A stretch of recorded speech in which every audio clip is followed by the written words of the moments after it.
पिछले दिनों पाकिस्तान से बिहार 150 से ज़्यादा नागरिक आए हैं और उनका कुछ अता पता नहीं है। तो मैं जरूर इसकी चिंता करता हूं। जमीन खरीद लिया, वोटर लिस्ट में नाम दर्ज करा लिया। विदेशी नागरिक कैसे बिहार में घुस गए?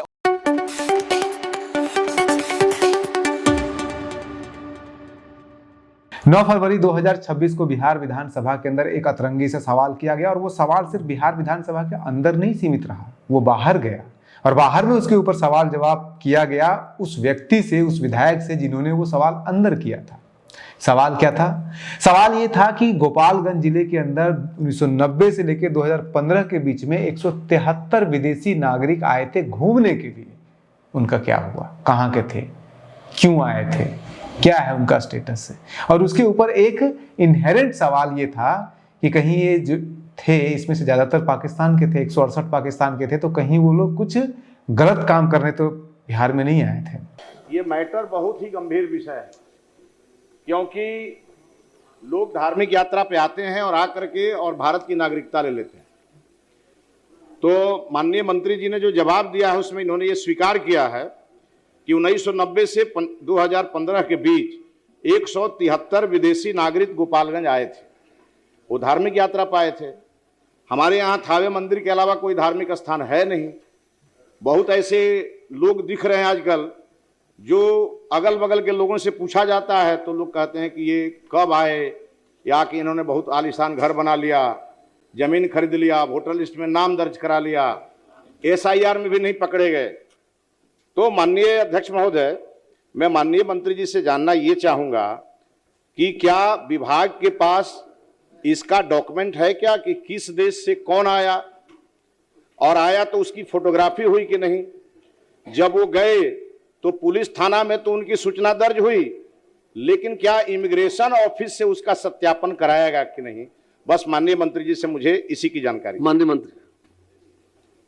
अध्यक्ष महोदय, 173 लोग आए, ये बात सही है कि बाहर से लोग आए, उसमें से लगभग 168 लोग पाकिस्तान से आए, एक दो आदमी ब्रिटिश से आए हैं, उज्बेकिस्तान से आए हैं, इनको भी।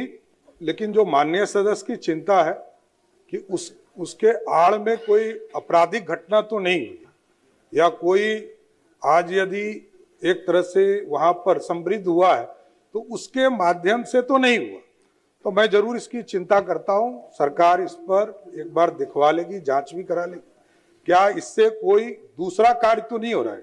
टूरिस्ट वीजा पर आ रहे हैं तो क्या कोई दूसरा कार्य तो नहीं हो रहा है? इसका जांच जरूर करा लूंगा। वो आए तो विदेशी मुद्रा वो लेके आए, तो उन्होंने किसको वहां ट्रांसफर किया उस बीच में?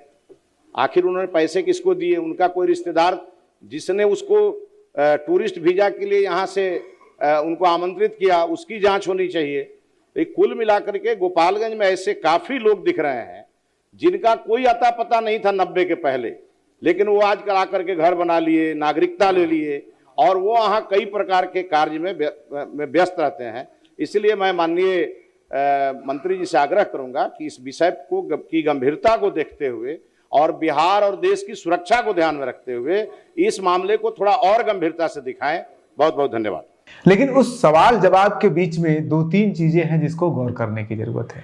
सबसे पहला, वो सवाल 4 हिस्सों में पूछा गया था, 2 हिस्सों, और रिटर्न जवाब चारों हिस्सों का दिया गया है। लेकिन जो जवाब दिया गया सम्राट चौधरी जी के द्वारा, वो जवाब सिर्फ 2 हिस्से का दिया गया, और बाकी जो सम्राट चौधरी जी ने बोला वो उस जवाब का, रिटर्न जवाब का हिस्सा नहीं है।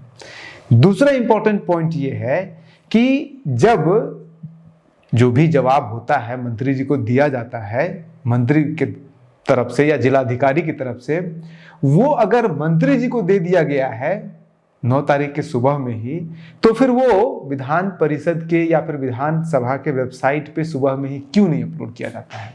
क्यों उस सवाल को शाम तक, जब तक कि विधानसभा खत्म ना हो जाए तब तक क्यों रोक के रखा जाता है? उदाहरण के लिए आज जो प्रोसीडिंग हुआ है, यानी कि 10 तारीख को जो हुआ है, वो शाम के 6 बजे तक उसका जवाब अपलोड नहीं किया गया है। हालांकि ये सारे जवाब नेताओं के लिए अपलोड कर दिए गए हैं, लेकिन मीडिया के लिए और आम लोगों के लिए अपलोड नहीं किया गया है।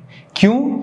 इसलिए क्योंकि वो जो भी अंदर हो रहा है उसको आप क्रॉस चेक नहीं कर सकते हैं। जो भी अंदर बोला जा रहा है खबर वही सिर्फ रहेगी, लोगों के लिए भी और मीडिया के लिए भी। अब 9 तारीख की खबर कोई 10 तारीख को तो बनाएगा नहीं, मीडिया हो या फिर कोई भी हो, देखेगा नहीं। लेकिन हमने उसको ढूंढ के जब निकाला तो बड़े अजीबोगरीब से बात सामने आए हैं। उस सवाल में सिर्फ इतना पूछा गया था कि पाकिस्तान से या फिर किसी अन्य देशों से गोपालगंज में 1990 से लेकर 2015 के बीच में कितने लोग आए थे, और ये भी पूछा गया था।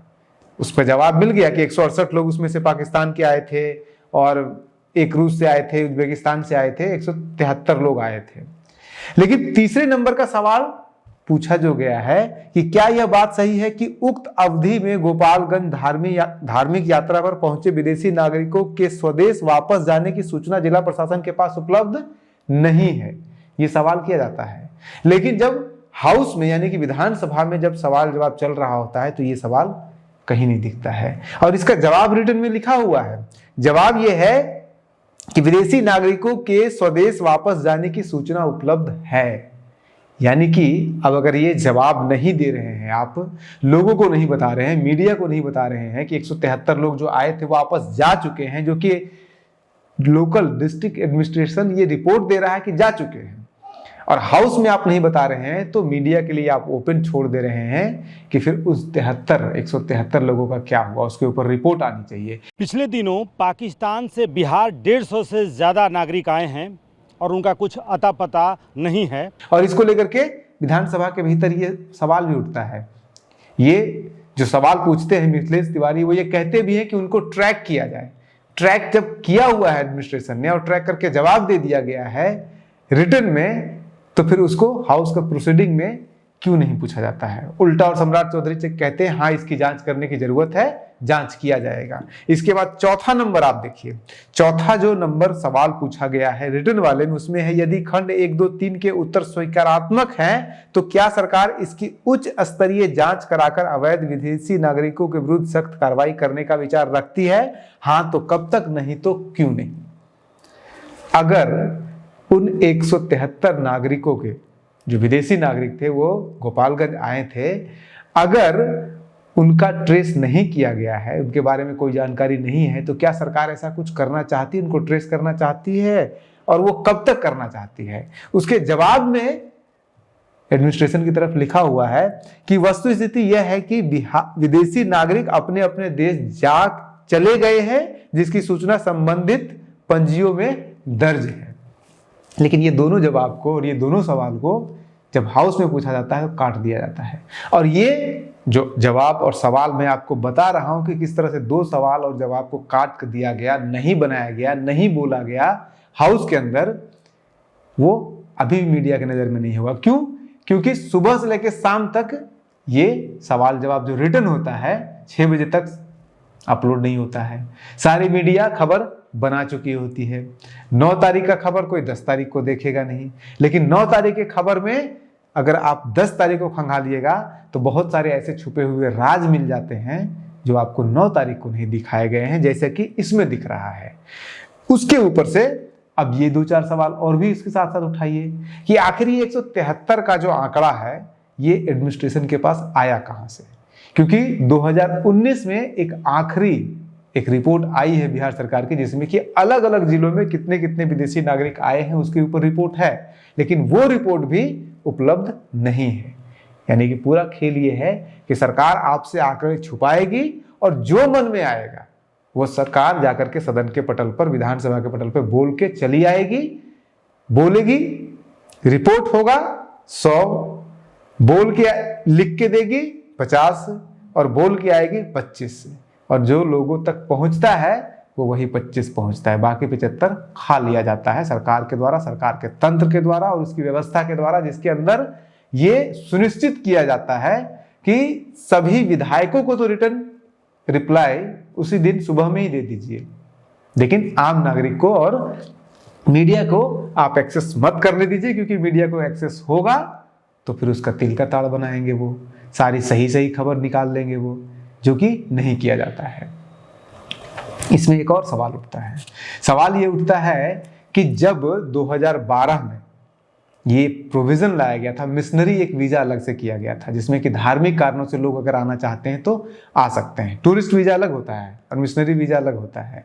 तो जब इस देश में मोदी सरकार ने धर्मांतरण के ऊपर इतने कड़े कड़े नियम कानून बना रखे हैं, तो फिर ये इस मिशनरी वीजा का क्या औचित्य बनता है? मिशनरी वीजा वो वीजा होता है जहां पे कि आप अपने धर्म का प्रचार करने के लिए किसी दूसरे देश में जाते हैं, यानी कि हिंदुस्तान में आते हैं, और इसका एक अलग से वीजा हिंदुस्तान में मिलता है। तो जब धर्म विरोधी कानून बन चुके हैं तो इस तरह के वीजा को खत्म करने की जरूरत अभी है या नहीं है, ये सवाल आप अपने आप से खुद पूछिए।